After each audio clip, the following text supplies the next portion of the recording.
Definitely getting better, that's for sure. And with the points that we've scored lately, and finally we're starting to, embrace the system, execute the system. It was senior night for the Vandals as Idaho turned in yet another dynamic offensive showing. And the Vandal women going into Grand Canyon and handing them their first home loss of the season. Inside the Vandals, next.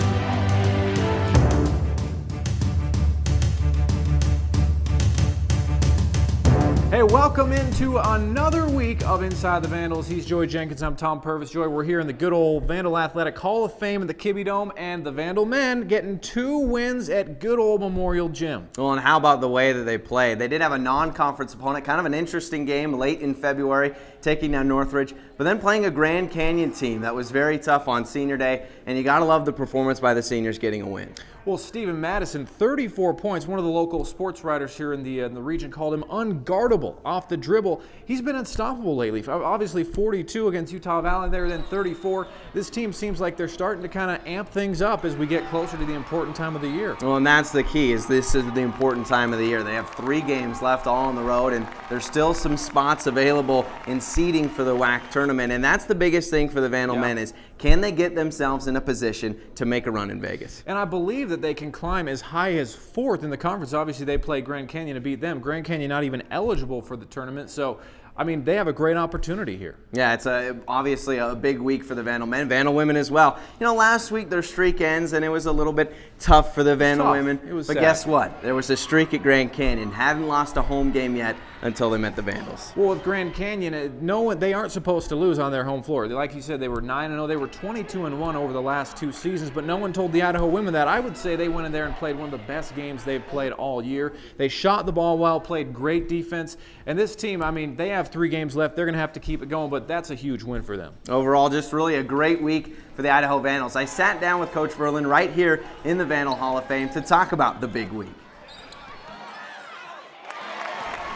Well, Coach Don Verlin joins us once again here in the Hall of Fame, switching venues a little bit. This is nice. So we've had the Cowan Spectrum, we've had Memorial Gym, and now the Hall of Fame. Yeah, what a great place. And as you can look around here and see all the Vandal greats, it's always great to look at these guys and see what they did to contribute to the University of Idaho. Couple of wins at Memorial Gym. You take down Northridge, a non-conference opponent, and then get Grand Canyon. That was nice for you guys to bounce back after 2 straight losses. Yeah, we played very well this whole week long. I thought we really played well offensively, no question about it. A number of high-scoring outputs. Again, Stephen Madison had a great week. Connor Hill played very, very well on Tuesday versus Northridge from an offensive standpoint. And I really like the way our team was playing at this point in the season. Connor Hill, you mentioned 8 3-pointers, so 1 shy of the record.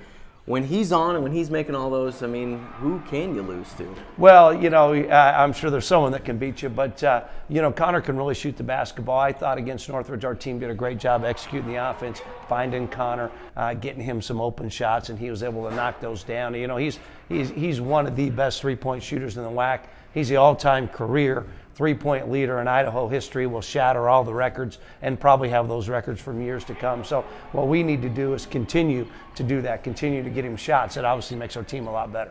You shot nearly 60% in that game. Was that something you saw in practice, that the shots were going down, the new rims?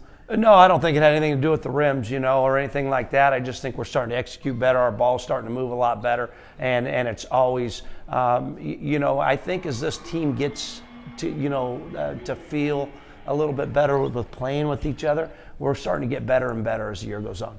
With playing Northridge and non-conference opponents so late in the season, I know that we talked last week and maybe not a big fan of those non-conference opponents, but what did that do you think, to help you then get the win on Saturday?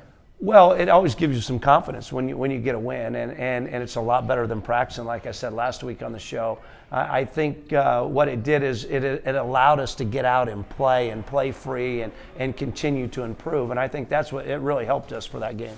You mentioned the offensive numbers. You're scoring a lot more points. That seems to be a big improvement for you guys. Yeah, it really is. We're moving the ball up and down the court, doing a good job of pushing the ball on the break and again, getting it to open shooters. I think it's what's happening is our guys are learning to play with each other. With 10 new guys, 6 freshmen on the roster, it's taken us a while, longer than I would like. But we're starting to play good, and hopefully we can play good as we conclude this season.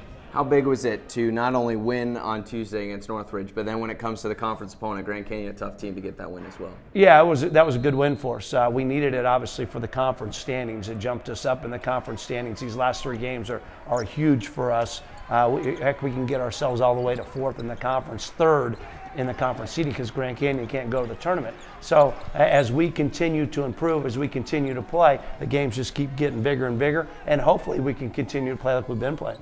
You talk about Saturday and obviously Senior Day. Stephen Madison, big game, 34 points. Also Glenn Dean, Joe Kammer say goodbye as well. Kind of recap that event. What was Senior Day? Well, it was a great day. No question about it. I thought all of our seniors played extremely well. Obviously Stephen Madison having 34 points. What a great performance, especially to do it on senior night. And Stephen's had a great career here. I think he became the 4th all-time leading scorer in Idaho history. If he continues to play like he's been playing, he could be the 2nd all-time leading scorer. So that's a great deal for Stephen. Joe Kammer, I thought, played his best defensive game of the year. He was really physical inside. He had a tough matchup. He played really hard, and I thought Joe was as good as he's been in his career here. And then Glenn Dean, I thought, played one of his better floor games. I thought this last week with Northridge and Grand Canyon, Glenn played great floor games and really did a nice job of running our basketball team. So happy with the way all the seniors played. It was a great way to send them out.